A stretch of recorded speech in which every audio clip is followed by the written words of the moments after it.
1989년 소련의 갑작스러운 해체와 함께 미국은 세계 유일의 초강대국으로 올라서게 됩니다. 그리고 2000년대로 접어들면서 소련을 넘어선 새로운 경쟁자가 등장하는데 바로 중국이죠. 중국은 엄청난 인구와 빠른 경제 성장으로 세계 최대 수출국이자 제조업 강국으로 올라섰고 둥펑 175과 같은 극초음속 미사일을 개발하며 군사적으로도 미국의 도전장을 내밀고 있습니다. 대부분 미국과 중국이 전쟁을 하면 당연히 미국이 이길 거라고 예상하지만 시간이 흐르면서 미국이 중국을 압도한다는 주장은 점점 힘을 잃고 있습니다. 오히려 지금 당장 양국이 싸운다면 미국이 패할 거라는 분석까지 나오고 있죠. 과거 미국의 랜드 연구소가 진행한 워게임 시뮬레이션에서 중국이 미국을 18번 모두 이겼다는 뉴스도 나왔었죠.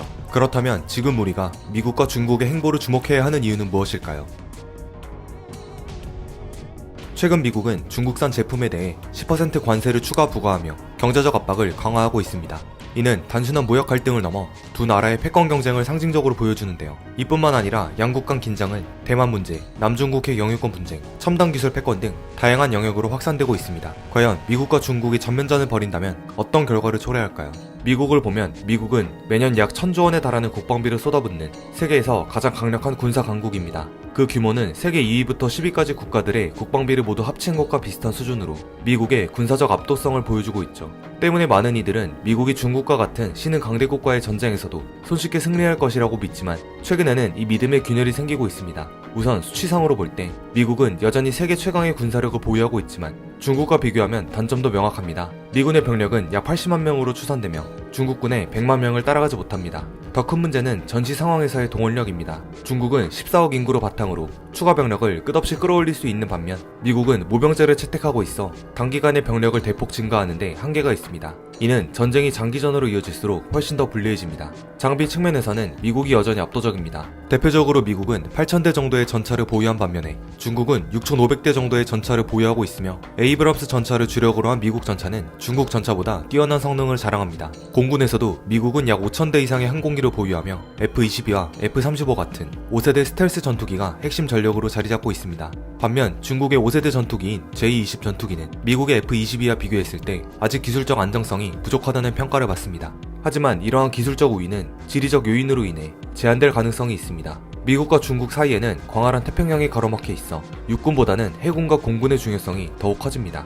미국은 세계에서 유일하게 11척의 항공모함을 보유하고 있으며 이는 단일 전력으로도 엄청난 영향력을 행사할 수 있습니다. 중국의 항공모함이 단 2척에 불과하지만 중국은 이러한 약점을 극복하기 위해 극초음속 미사일과 같은 비대칭 전력을 개발하며 미국의 항공모함을 위협하고 있습니다. 대표적인 예가 항모 킬러로 불리는 극초음속 미사일 둥펑 21D입니다. 이 미사일은 항공모함을 표적으로 삼아 장거리에서 정밀 타격이 가능하며 현재 미국은 이에 대응한 효과적인 방어 시스템을 갖추지 못했습니다. 또한 중국은 무인기, 인공지능 기반 무기 등 첨단 기술 개발에 막대한 투자를 이어가고 있습니다. 반면 미국은 최근 몇 년간 유지보수와 기존 장비 업그레이드에 집중하면서 혁신적인 기술 개발에서 뒤처졌다는 평가를 받고 있습니다. 더구나 미국 방위산업 기술이 민간 시장으로 유출되거나 중국으로 흘러들어가는 문제도 겪고 있죠. 미국과 중국의 경쟁은 단순한 군사력의 문제가 아니라 양국이 걸어온 배경과 정치적 야망의 충돌로도 볼 수 있는데요. 잠깐 이 두 강대국의 역사적 맥락을 살펴보면 다음과 같습니다. 19세기 아편전쟁 이후 중국은 치욕의 세기를 겪으며 외세의 침략과 간섭에 시달렸습니다. 이로 인해 현재 중국 정부는 과거의 굴욕을 되풀이하지 않겠다는 의지를 내세우며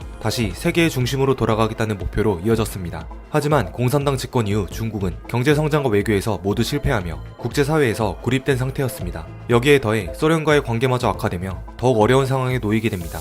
이런 배경 속에서 중국에 손을 내민 것이 바로 미국이었습니다. 1972년 닉슨 대통령은 전격적으로 중국을 방문해 양국 간 관계 정상화를 위한 상하이 공동성명을 발표했으며 이는 1979년 미국과 중국의 수교로 이어졌습니다. 미국이 중국과의 관계 개선을 추진한 가장 큰 이유는 소련 견제였습니다. 당시 미국은 중국을 자본주의 세계에 통합시켜 경제성장을 지원함으로써 소련과 중국 간의 분열을 유도하고 중국이 미국에 의존하도록 만들겠다는 전략적 계산을 세웠습니다. 이를 개입 정책이라 부르며 이후 40년간 미국의 대중국 정책의 기본 방향이 되었습니다. 그러나 이 정책의 결과는 미국의 기대와 달랐습니다. 중국은 경제성장을 위해 미국을 철저히 활용했지만 체제 내적으로는 큰 변화를 보이지 않았습니다. 여전히 공산주의 체제를 유지하며 미국을 주요 경쟁자로 삼았습니다. 결국 미국은 소련을 넘어서는 새로운 강대국을 스스로 키운 셈이 되었고 이는 오늘날 미중 갈등의 배경이 되었습니다. 중국은 과거의 치욕을 서력하고 세계 중심으로 자리 잡겠다는 역사적 의지로 움직이고 있으며 미국은 자신들이 주도했던 세계 질서를 유지하기 위해 중국을 견제하고 있습니다. 때문에 현재 미중 갈등이 단순한 패권 경쟁을 넘어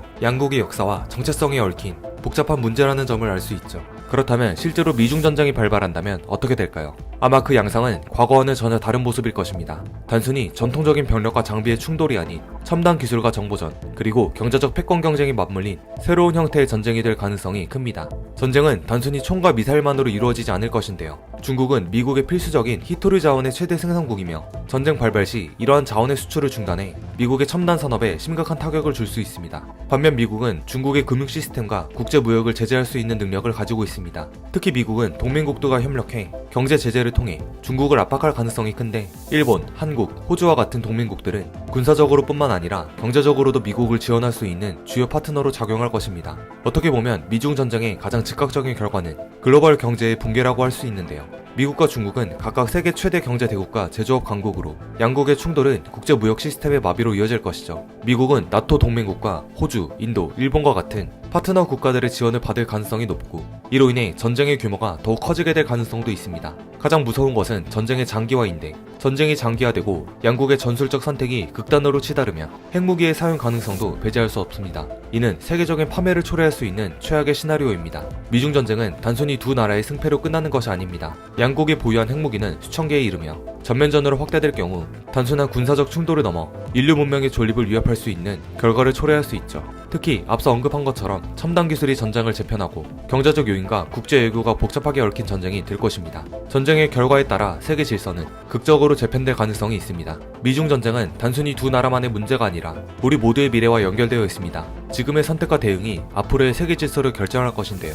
전쟁 대신 평화를, 경쟁 대신 협력을 이루는 새로운 길을 개척하는 것이야말로 인류가 추구해야 할 가장 중요한 목표가 아닐까요?